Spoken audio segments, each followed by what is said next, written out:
Hello everyone, welcome back to my channel. My name is Alec Reed. This is my channel, Alec Reads, and today we are reading Marriage, a Heartstopper fanfiction by heartstopper_fan22 on Wattpad.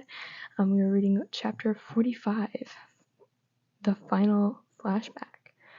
I also wanted to say to leave in the comments what you want to see,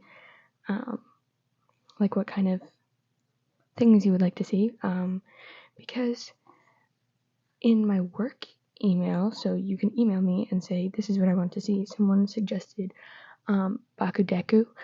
So if you want to see that, let me know and I'll read that. But yeah.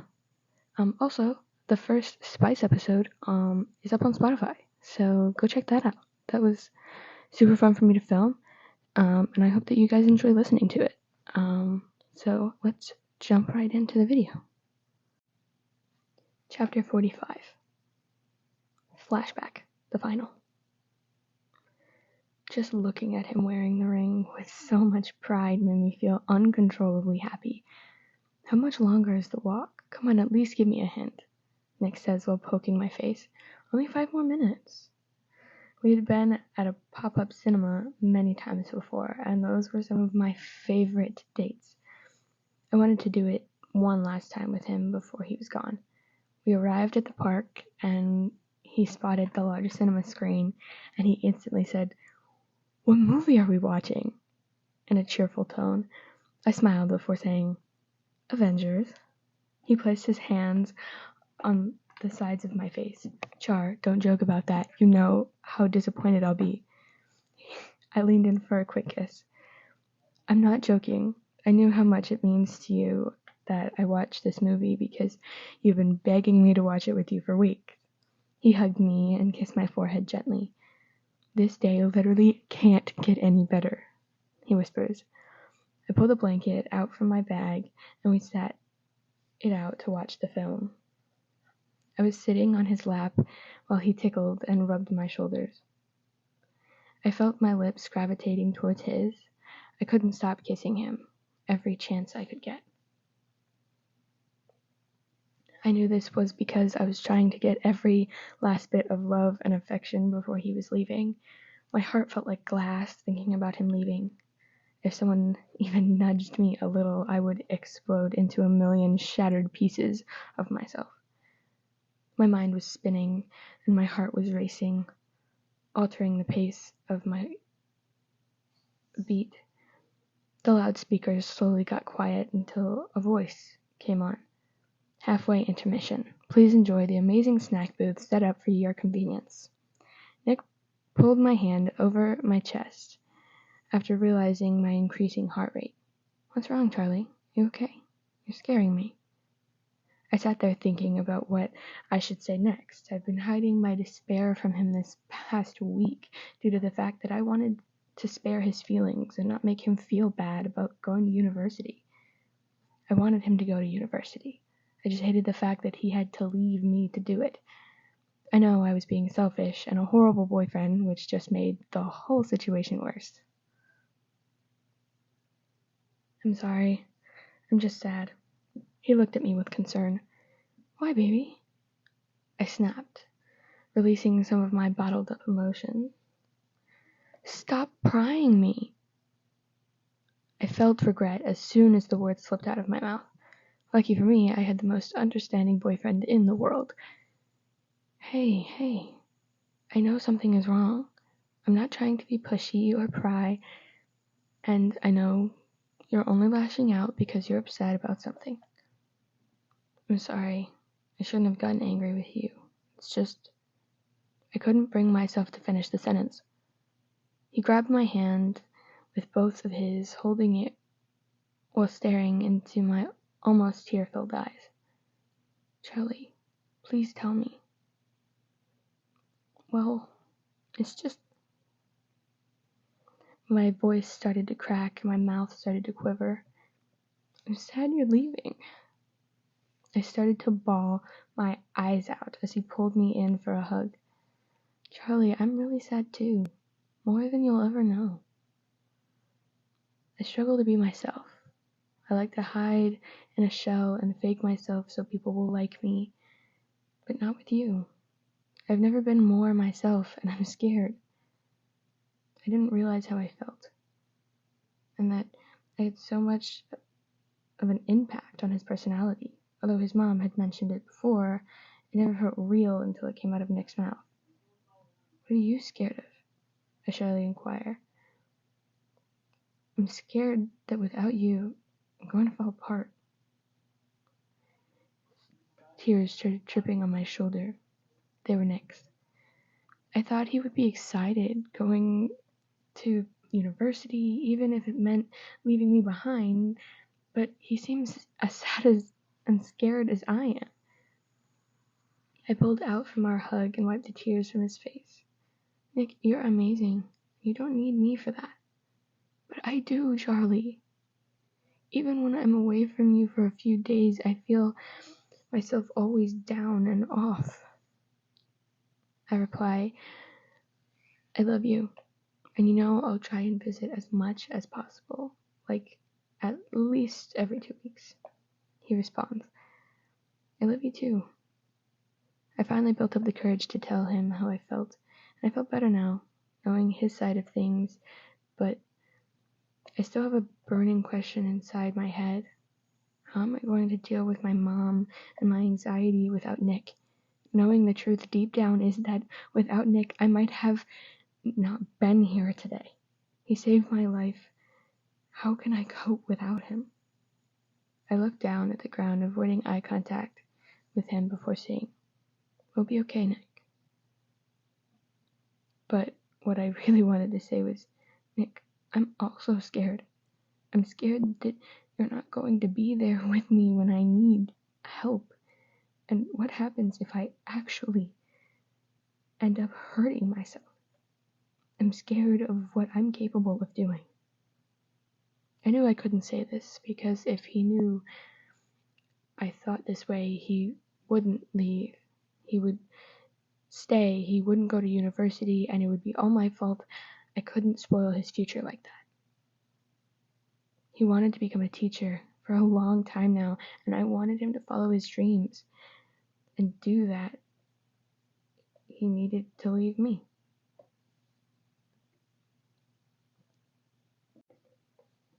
Chapter 46. Remembering.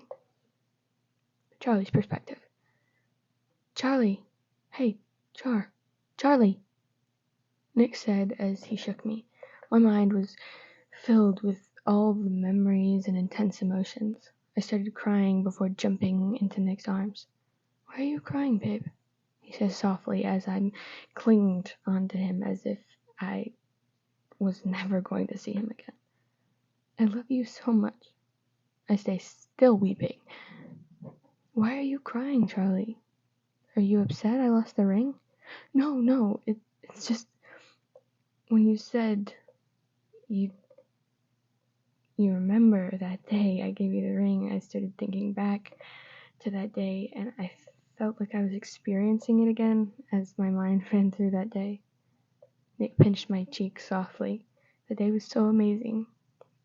I'm still confused why you're crying, though, love. It's just that I remember thinking some really awful things, and I'm just so happy that we're living together now. And the years of us living apart from each other are over because I never wanted to be away from you again. He tightened his grip around me, leaving me feeling safe and comforted in his arms. Nick's perspective. I felt myself pulling Charlie closer and closer to me, if that was even possible. I was so stunned when he started crying just out of nowhere, but I'm happy knowing it's because he's happy and not sad. That day was tons of fun and also heartbreaking as well because it was the last date we went on before me leaving for university. We went weeks without seeing each other.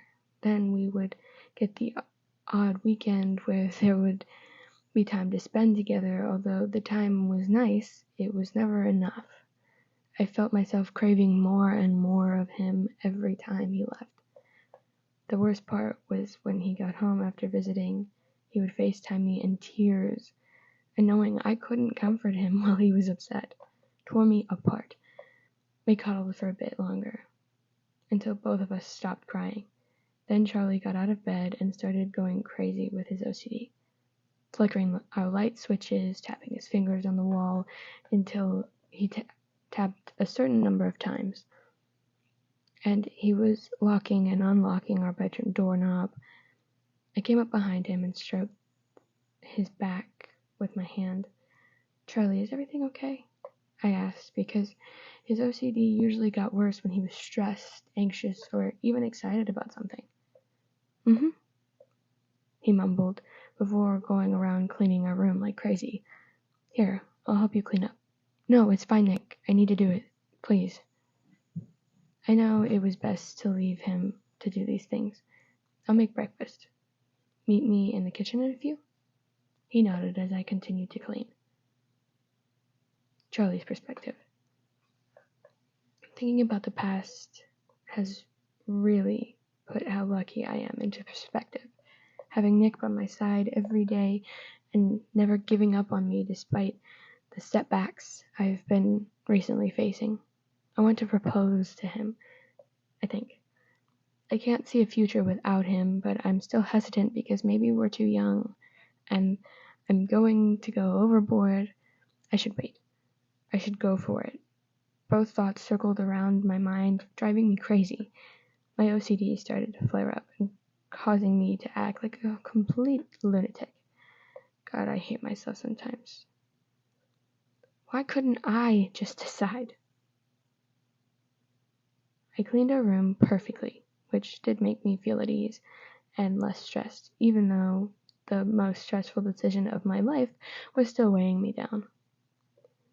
I walked into the kitchen to see Nick has made us breakfast sandwiches when my phone rings. "Sorry, Nick, I really need to answer this. I'll join you in a sec." I answered the phone, knowing it was the jeweler who engraved me and Nick's promise rings years ago. I knew it was him because he said he was going to call today. "Hello, Charlie Spring. It's Rob calling from Shine Through the Light." "Hi, Rob. Is the ring done?" "Yes, it is. And we're talking about engagement rings the other day. Do you still want to come in and have a meeting with me? And we can discuss it?" I thought to myself for a second. Nick is the one, and I can't even think about dating someone else, so why would we wait? We should get married. I should propose to Nick. Yes, I would love to have a meeting.